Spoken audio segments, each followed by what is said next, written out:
G'day everyone, Jason Nunn with an Anzac Day fishing report, proudly brought to you by Fisherman's Warehouse Marine, Sweet Street at Warners Bay. And of course the backdrop behind me here, Moon Island, that's southerly. We really wanted to see what it was physically going to do over the next few days, and that was basically the key today, to come up and have a look. Look, it's probably about 1.5 meters of swell, guys, and to my surprise, the ocean doesn't look too bad at all. This southerly will continue into tomorrow, but I don't think that Saturday looks that bad.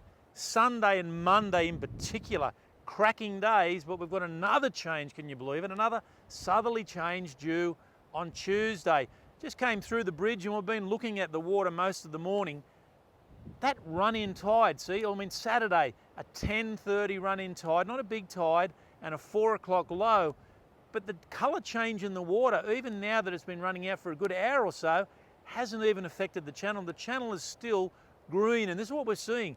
Big tides at night, those big 9:30 tonight and 10:30 tides on Saturday, they're all around that 1.8 metres, so we've got a lot of water moving into the lake, flushing it through on that big draw out of tide, a lot of that fresh coming back out. I know on Tuesday I went for a walk up to see how the mulleters were going, then, and nothing really happening up there at all at Blacksmiths, but that dirty tide line around about 4 o'clock on the bottom of the tide had pulled out and was swinging out around the island, then spilling back onto the beach.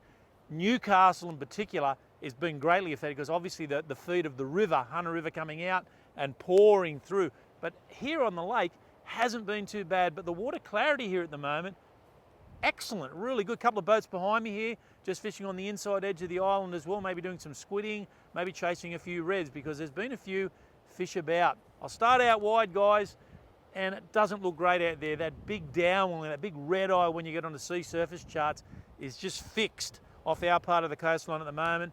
Still around about 24, possibly 25 degrees in patches out there, and a downhill tide, but nothing really exciting yet. I think over the next few weeks it looks like another push of water coming back down. It could change it all around, but it's just a bit more patience, I think. But obviously some good dolphin fish still to be had out there. Maybe, just maybe, the odd stripe, but I think there's going to be a lot of water in between them. The farm down to the Texas, Kings will be the go. As soon as we can get down there, certainly probably Saturday, but definitely Sunday, Monday, those Kings down on the Texas, down towards the perch grounds, get down there and do some live baiting and jigging, guys. Some really, really good quality Kings mixed in with some nice snapper now in that deeper water. And that will be all the way back up through here, down on the Catherineville Bay Farm mark, out the front, of course, North Farm, good reds, odd trag, and no doubt I wouldn't mind betting that we're going to start to see a few longfin perch, particularly on that Catho Farm, down Texas and even down towards Terrigal. They'll start to come in probably to play really over the next month, I'd reckon. Inshore, as I say, guys, it's not a big swell at all, but reports prior to the blow and the big rain, there was plenty of reds in close, and I think this is where this action will be. Nice tide, Saturday, that 10:30 tide, gives you plenty of opportunity to get out there, put that burley trail down, and just floating baits, plenty of burley, floating pillies, bonito strips, if you've got some slimy strips, even prawns, strips, it doesn't really matter, burley hard. That is the key. Bring these snapper back to yourself. For those guys looking for soft plastics, no doubt, working a lot more of the rocks in and around that white water, in and around the rocks, particularly down our way, down towards Nora Head, or if you want a bit of a field trip, up towards Broughton Island, certainly Port Stephens now, after those bits of blows, it'll fish really well Broughton, up towards Seals, if those guys that want to do a bit of that, you know, a bit more adventure fishing. Longtails up at Port Stephens as well, so the advantage there, you could get into Sisters or Little Gibber around Broughton itself, and live bait. Big snapper on where you live bait as well, the possibility of a cobia, but some longtail, because a lot of more guys are making this really a 4-day weekend. I know we are down at Warners Bay. We won't be there tomorrow. Just having a bit of a break, and I think everyone, by the amount of caravans that have been pulling into Swansea Garden Park there, everyone's taking advantage of these 4 days, so it gives everyone a bit of opportunity to float around. Still a lot of trag offshore, guys, and I just think that'll continue. That full moon came through on Wednesday night, but sometimes after the moon it takes 3 or 4 days for some of those fish to settle back down, like your trag and your mulloway. But I think by Sunday, Monday, it should really look quite good. Haven't had a lot of reports off the beaches.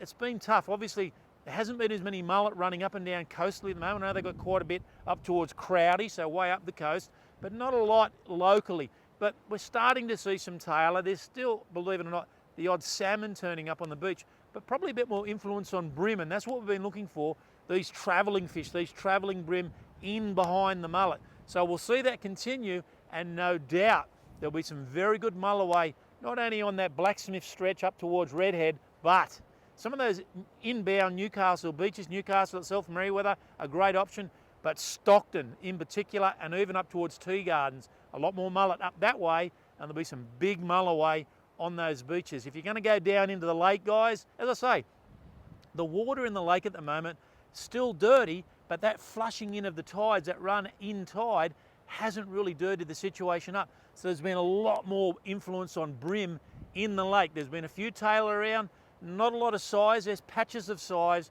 Belmont Bay up towards Crowder's Bay. Now, Crowder's Bay between there and Bolton Point, been quite a lot of bird action, early mornings, and a lot of bait fish. So it's probably not a bad bet to go up there and have a look, and no doubt there'd probably be a few mulloway underneath that bait. Also down towards Pulborough Island, a few tailor over the back, probably around that Sunken Rock area, but it's just slowly picking through, and I just think that's because the water, even on the beaches at the moment, is still hovering in and around about 21 degrees, so it's still quite warm for this time of year.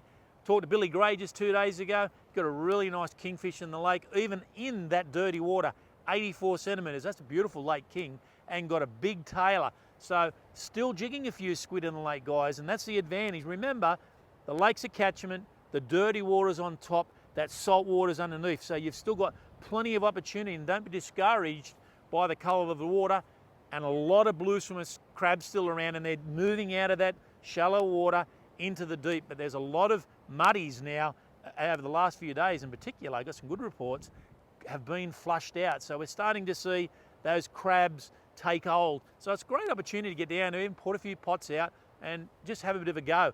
Guys, all in all, have a safe one. I just think this sea behind me here is a total surprise. I did expect it to be a lot grumpier than what it is. And to be quite honest, I'm amazed that there's no one out fishing, probably celebrating two up, and of course, no doubt having a few beers for Anzac Day. We'll see you next Friday. Don't forget, guys, keep those reports coming in, because that source gives everyone the information. I'll see you then.